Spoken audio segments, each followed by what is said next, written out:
All right, hi guys. So I guess first off, how many of you have multitasked before in your life? Yeah, cool. So that's what I'm going to do for you today. I have kind of a hard time doing it, fitting all of this into one, but I'm going to talk about three main things. I'm going to talk about motivational interviewing. I'm going to talk about telehealth and the opioid epidemic, and kind of how all of these combine, hopefully. So I was the person that was passing out these handouts earlier. I don't know if you guys got them. If not, I'll hand them out more later.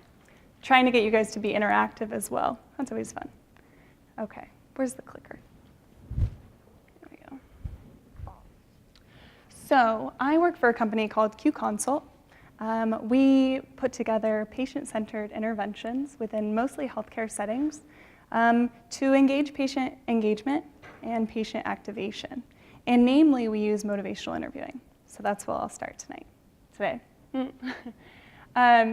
So anybody here familiar with motivational interviewing? You've at least heard of it, right? Okay, so I'm going to keep this brief. 30,000-foot view. So MI, namely, is a communication approach. So it's client-centered or patient-centered. It has over 35 years of experience, I guess you could say it has experience, and over 900 clinical trials that are actually showing its efficacy in patient activation, adherence to treatment plans, and patient engagement. So here's the definition here. A collaborative, goal-oriented style of communication with particular attention to the language of change. It's designed to strengthen personal motivation of and commitment to a specific goal by listening and exploring the person's own reasons for change within an atmosphere of acceptance and compassion. In a nutshell. So what makes motivational interviewing patient-centered are its four fundamental principles. We have partnership, compassion, acceptance, and evocation. Altogether, these combine to create the MI spirit.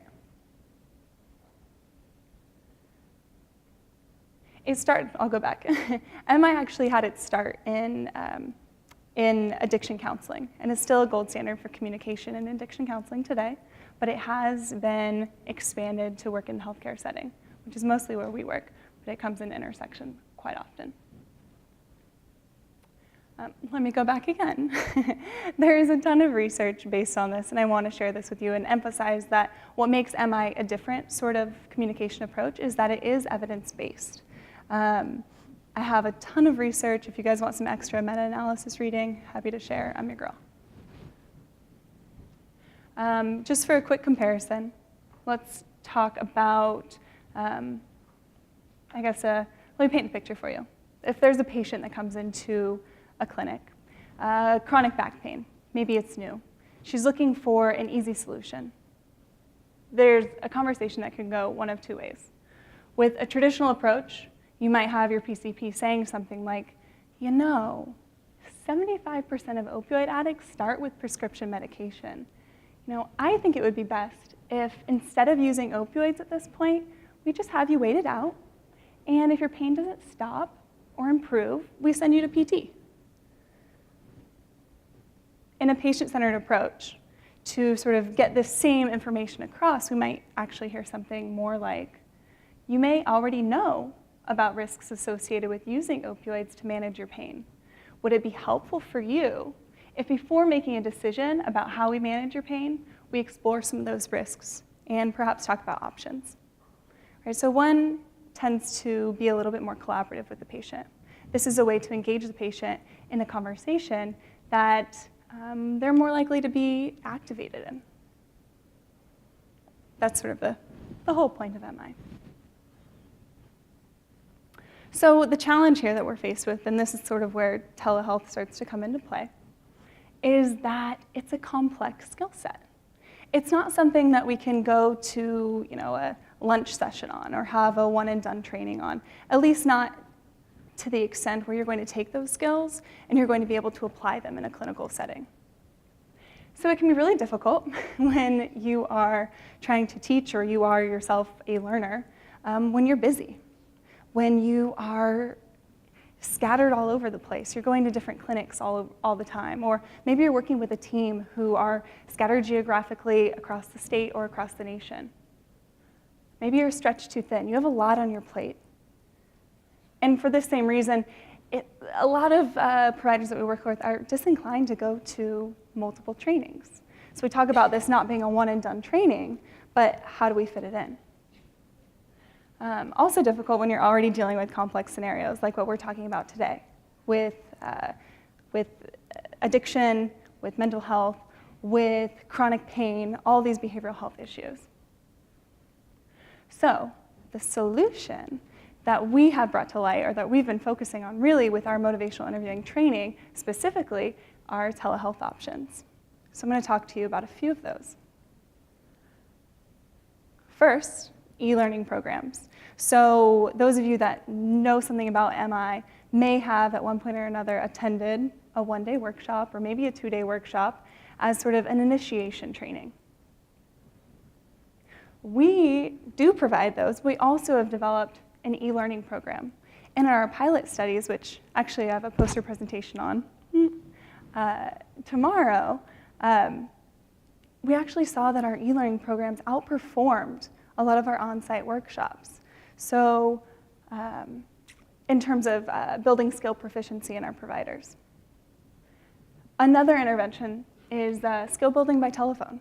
So we also just finished doing a project working with 2,000 dietitians across the nation. So it was all sort of geographically dispersed, where we provided not only e-learning program and on-site workshops, but also skill building by telephone, where these practitioners were able to record patient interactions, send them to us. We were able to evaluate them and give written feedback online, and then meet with them after that to do one-on-one skill buildings. So continuing this building of this patient-centered skill set. The next is an online case review program. So you've heard about case reviews in person where you have people that are having a conversation, many times an interdisciplinary conversation about studies, about patients, about what's going on. So we use this model, but we've brought it to an online platform.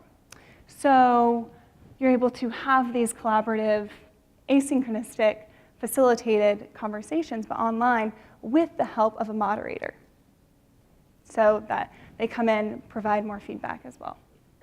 And then last but not least is the MI app, which allows you to have that information right at your fingertips. So think of, again, going back to that 8-hour-long, day-long MI training, where you've gone over all sorts of different techniques and skills, things that could potentially be really useful.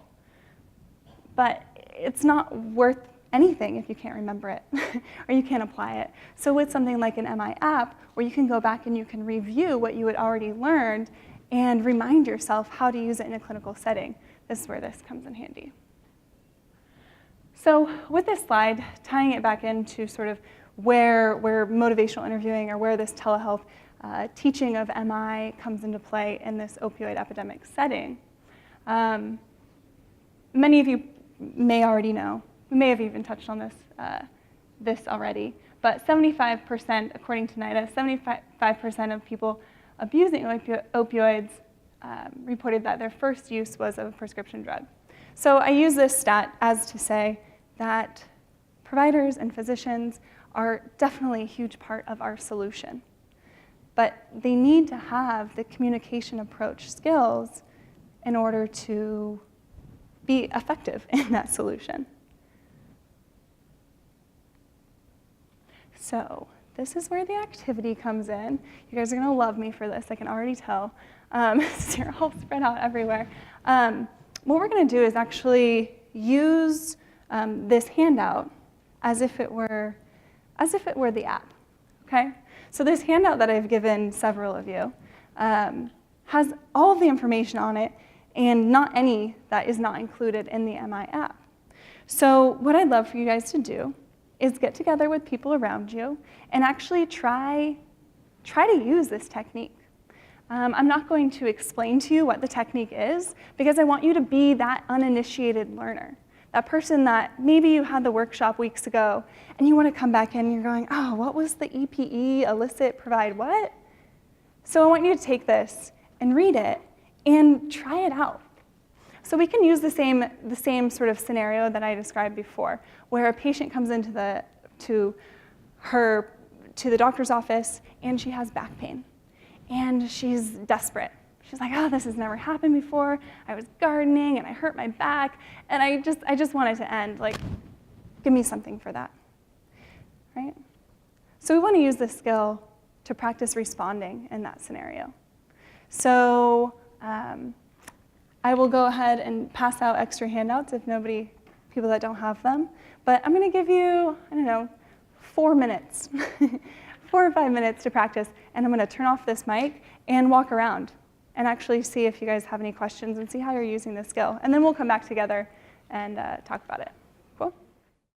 All right, everybody, we're going to get back together as a group. Thank you so much for having these fruitful conversations. I heard a lot of really good examples of when you guys would use this technique or a technique like it, motivational interviewing in general, or maybe you would, question? 5 minutes? Oh, yeah. Or when you would use it in the future. So I just want to emphasize that with this activity, with the elicit, provide, elicit, this is just a tiny tip off of the iceberg, right? This is like if I was going to be teaching you to say hello and goodbye in Spanish, right? This is a tiny little piece. And actually MI, and I mentioned earlier, there's this thing called the MI spirit, right, that incorporates all these foundational principles. So it's a much grander thing than just using techniques. Actually, the founder of motivational interviewing, Bill Miller, hates to use the word technique because he thinks it breaks it up into tiny little pieces where really it's a skill set. So I know there are tons of other scenarios that you guys might be able to use a technique like EPE or like motivational interviewing. I put a few of them here. But I guess I just would like to emphasize when I work as an MI trainer, a lot of times I hear clinicians come to me and say, well, I would use MI in this case, but I wouldn't use MI in this case. Like it's something that they can pick and choose, right? And I always sort of think, or sometimes they say it out loud, in what sort of situation does a person not benefit from being listened to? In what sort of situation or conversation does a person not benefit from feeling like it's a collaborative process, or feeling non-judged, or feeling validated, or feeling empathized for what they're going through? And I think that's especially true in a situation when you're working with somebody with a behavioral health issue, and that needs to be remembered. And I think that is key to where we can sort of start to open our eyes and open our ears to hearing and providing alternative options for people seeking especially pain management. So in conclusion, MI is a complex skill set, certainly. When teaching it, telehealth technology can help. And when we think outside the box of what we've been traditionally taught, in order to mitigate these challenges, we can really engage patients more, activate them more, and in the end, save more lives that way. So I'll end with a quote. Maya Angelou, people will forget what you said, people will forget what you did, but people will never forget how you made them feel. Again, my name is Amanda. You can please check out more information about some of our telehealth options for patient-centered communication approaches, namely motivational interviewing, on our website here, or feel free to email me, come talk with me later. Again, I'm happy to share resources, and we also are presenting a poster session tomorrow on that intervention that I mentioned where we had the 2,000 practitioners across the nation. So happy to talk to you guys more about that then. Thank you.